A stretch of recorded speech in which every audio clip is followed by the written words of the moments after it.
তোকে তুমি আমার ফোনটা বাঁচিয়ে দিয়েছিলে ছিনতাইকারীর হাত থেকে। তোমাকে আমার পছন্দ হয়েছে। হ্যাঁ, তোমার সততা এবং তোমার কর্মস্পৃহা আমার ভালো লেগেছে। স্যার, এই যে এলাকার মানুষজন রাইতের বেলা শান্তিতে ঘুমায়, এলাকার মানুষ জানে যে আমি দায়ী আছি, এই কারণে তারা ঘুমায়। এই দায়িত্বটা আমার কাছে খুব ভালো লাগে, এই কারণে এই কাজটা আমার কাছে আলাদা লাগে। Very good. কাল থেকে তুমি আমার এখানে ডিউটি করবে। মানে আমি যে একটা কোম্পানির কাজ করি।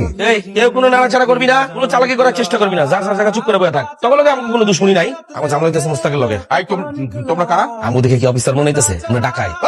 আমাদের কাছে খবর আছে তোর সিন্ধুকের মধ্যে টাকা পয়সা সোনা গয়না আরো অনেক কিছু আছে। তাড়াতাড়ি সিন্ধুক খুলে দে, তোর মাথা খুলে রইল। এই কানার বাচ্চা ঘুষি দিব আরেকটা আতুরে রাখ, হাত পাইলে কিন্তু এনে দিয়া চোখ কানা করে দিব একদম। এই নাইলে কিন্তু সত্যি সত্যি কিন্তু গুলি করে দেবো।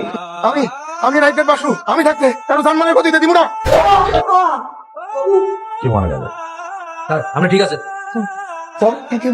মরি নাই, না না না, আমি মরি নাই। কারা বললো? কি বুঝলি তো? কেউ মরনি।